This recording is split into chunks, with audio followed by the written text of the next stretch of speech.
Location inconsistency की वजह से अगर आपका अकाउंट बैन होता है तो ऐसे आपने उसको एक्टिव करवा लेना है। अगर लोकेशन इनकंसिस्टेंसी की वजह से अकाउंट बैन होता है तो कुदरत का फैसला समझ के आंखें बंद करके बैठ ना जाएं, एक दफा देखें कि क्या आपने वाकई में ये हरकत की हुई है। एक ऐसा अकाउंट जो कि डिसेबल्ड हो चुका था लोकेशन इनकंसिस्टेंसी की वजह से, उसको रिकवर कैसे किया, ये सारी स्टोरी मैंने बताई है। फिर उन्होंने क्या बोला कि हमसे शायद कोई गलती हुई है, हम इसको अंडर रिव्यू कर रहे हैं। अच्छा जी, उसने कहा बड़ा खुश हो गया, यार ये तो बेहतरीन हो गया काम। उसका मुझे मैसेज आया कि अल्हम्दुलिल्लाह मेरा अकाउंट वापस आ चुका है। अस्सलामुअलैकुम, मेरा नाम साजिद अली है और आज मैं आपको बताऊंगा कि कैसे आप लोकेशन इनकंसिस्टेंसी का मसला रिजॉल्व कर सकते हैं। जी हाँ, आपने सही सुना। अगर आप फाइवर इस्तेमाल करते हैं तो आपको पता होगा कि आजकल बड़ा मसला चल रहा है लोकेशन इनकंसिस्टेंसी का। एक तो उसमें मेजर वजह यह है कि हम आजकल VPN यूज़ करने पे मजबूर हो चुके हैं। उसकी वजह भी आपको पता है कि इंटरनेट सही नहीं चल रहा। तो ये लोकेशन इनकंसिस्टेंसी होती क्या है, उसके लिए मैंने एक स्पेसिफिक वीडियो बनाई थी। उस वीडियो का लिंक उसका आई बटन में जाके देख लीजिएगा। तो ये वीडियो है, आपने यहाँ पे वो देख लेनी, आपको पता चल जाएगा कि यार ये मसला एक्चुअली आता क्यों है। सारे पॉसिबल रीजन जो मुझे लगते हैं वो मैंने आपको वहां पे डिटेल से एक्सप्लेन कर दिए हुए हैं। अगर फिर भी कोई क्वेश्चन है तो मुझे बताना, मैं कमेंट कर देना, मैं इंशाल्लाह रिप्लाई जरूर करूंगा। अब हम बात करते हैं कि मसला रिजॉल्व हो गया, कैसे हुआ, किसका हुआ, क्या क्या चीज़ें रिक्वायर्ड थी, क्या हुआ इसके अंदर, वो सारा इंशाल्लाह हम आज डिस्कस करेंगे। एक मेरा यूट्यूबर का ही सब्सक्राइबर था, उसकी मुझे अचानक से कॉल आई तो मैंने पिक नहीं की। मैसेज आया उसका तो मैंने उसे बोला कि ठीक है। हमने रात को 3 बजे का टाइम स्केड्यूल किया, 3 बजे हमने उसको कॉल की तो उसने बताना स्टार्ट किया कि भाई मैं फाइवर यूज़ कर रहा था, मेरा नया नया अकाउंट था और ताज़ा ऑर्डर लेने में स्टार्ट कर रहा था, तो ऑर्डर आ रहे थे तो मज़ा आ रहा था। एक दफ़ा क्या हुआ, 31 तारीख को, 31 जुलाई को मैं अपना एक ऑर्डर डिलीवर किया। डिलीवर करने के बाद घर में गया, सोने से पहले मैंने अपना फाइवर को ऑन किया, ऐसे रिफ्रेश किया तो वो ऐसे शो हो रहा था जैसे एक बायर की आईडी है। वो बोलता कि यार मैंने इसको इग्नोर किया। इग्नोर करने के बाद अगला दिन चढ़ा, जब मैंने जाके देखा तो मेरी पूरी आईडी ब्लॉक, डिसेबल्ड हो चुकी थी लोकेशन इनकंसिस्टेंसी की वजह से। अब वो बंदा बड़ा सोच में पड़ गया कि यार मैंने तो इस तरह की कोई हरकत की नहीं है कि मेरी लोकेशन का मसला है, लोकेशन भी मेरी बिल्कुल ठीक है, ना कोई मैंने VPN यूज़ किया, कोई मसला मसाइल नहीं था। अब आपने, मैं आपसे बात कर रहा हूँ भाई, आपने चीज़ों को नोट डाउन करते जाना कि क्या क्या चीज़ें रिक्वायर्ड थी और उस बंदे ने क्या किया। तो आप क्या कर सकते हैं, अगर आपका आईडी आपकी डिसेबल हुई है तो उस बंदे ने क्या किया, अपना लैपटॉप खोला, लैपटॉप खोल के सारी उसकी हिस्ट्री चेक की कि ऐसी कोई चीज़ ब्राउज तो नहीं की, कहीं कोई प्रॉक्सी तो नहीं लगी, कहीं अचानक से कोई VPN तो नहीं ऑन हो गया। और VPN तो ऑन हो ही नहीं सकता था, क्योंकि उसने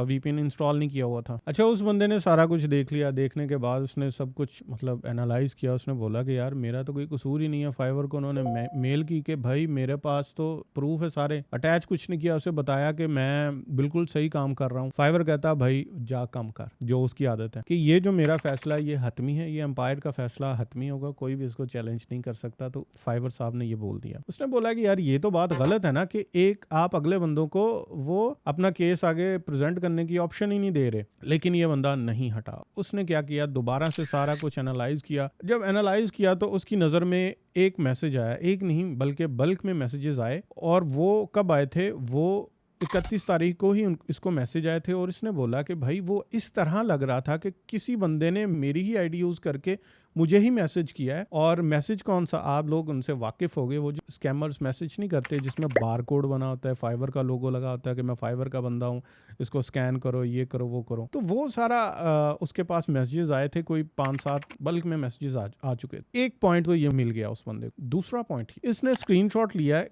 किसी बंदे ने इसको बोला था कि आप आउट ऑफ फाइवर आ जाओ, मैं आपको इतने पे कर दूंगा। इसने कहा कि नहीं भाई ये अलाउड ही नहीं है, मैं तो आपके साथ फाइवर के साथ बड़ा लॉयल हूं, मैं कहीं बाहर नहीं जा सकता। दो चीजें होगी, नोट करते जाइए। तो ये दो चीजें। तीसरी चीज एक ऐसी उसके साथ हुई कि जो इसको मैसेज आया था, वो मैसेज आया था 31 तारीख को। अब हर मैसेज के साथ अगर आपने नोटिफिकेशंस ऑन किए होंगे तो आपको एक ईमेल आती है और उस ईमेल के अंदर बताते हैं कि फलां बंदे ने आपको मैसेज किया था। अब वो जो ईमेल आई है वो एक दिन बाद की है, 31 को आई है आपको, 31 जुलाई को मैसेज आया, 1 जुलाई को ईमेल आई। टाइम का डिफरेंस और बल्क में मैसेजेस। इसने क्या किया, वो सारा केस अपना बनाया, स्क्रीनशॉट्स लिए, स्क्रीनशॉट्स लेने के बाद फाइवर को बताया और अपनी लॉयल्टी प्रूफ करने के लिए ये भी बताया कि भाई मैं तो इतना लॉयल हूँ फाइवर के साथ, मुझे तो एक बंदे ने बोला कि आप फाइवर से बाहर आ जाओ, मैंने गया। फाइवर ने देखा, फाइवर ने कहा कि अच्छा चलो देख कुछ करते हैं मतलब आंसर कुछ नहीं किया। 3-4 दिन गुजरने के बाद उन्होंने क्या किया, फाइवर ने एक मेल की, उन्होंने कहा कि यार हम ना आपका जो अकाउंट है वो अंडर रिव्यू कर रहे हैं। पहले क्या बोला था उन्होंने कि भाई ये हतमी फैसला है, कोरा जवाब है, आपके यहाँ नहीं आ सकते। फिर उन्होंने क्या बोला कि हमसे शायद कोई गलती हुई है, हम इसको अंडर रिव्यू कर रहे हैं। अच्छा जी, उसने कहा बड़ा खुश हो गया, यार ये तो बेहतरीन हो गया काम। खैर इसने बंदे ने वेट किया, वेट करने के बाद थोड़ा दिन गुजरे, कुछ 4-5 दिन गुजरे। 4-5 दिन गुजरने के बाद उन्होंने फाइवर ने फिर मेल की और उससे अकाउंट की थोड़े से क्रेडेंशियल्स मांगे, पायनीर कौन सा अटैच था वो मांगा। डिटेल मांगने के बाद फिर उसकी मेरे से बात हुई तो मुझे उसने पूछा कि यार आप क्या बोलते हो, आप क्या समझते हो कि क्या मेरा अकाउंट वापस आ जाएगा। मैंने बोला कि यार 90% चांसेस ऐसे हैं कि आपका अकाउंट वापस आ जाएगा, 10% फाइवर है इसलिए मैं बोल रहा हूँ, अगर कोई और होता तो मैं कहता 100% वापस आ जाएगा। तो क्या हुआ कि 2 से 3 दिन के बाद उसका मुझे मैसेज आया कि अल्हम्दुलिल्लाह मेरा अकाउंट वापस आ चुका है। एक ऐसा अकाउंट जो कि डिसेबल्ड हो चुका था लोकेशन इनकंसिस्टेंसी की वजह से, उसको रिकवर कैसे किया, ये सारी स्टोरी मैंने बताई है। इस स्टोरी के बताने का मकसद क्या है, अच्छा जितनी भी मैं स्पीचेस करता हूँ या जितने भी मेरे लेक्चर्स होते हैं उसमें मैं एक बात बड़ी करता हूँ कि यार अगर आपके पास इतना ज़हन नहीं है ना, आपके पास इतना दिमाग नहीं है तो कोई मसला नहीं है, जो सियाने लोग होते हैं ना उनसे कुछ सीखा करें।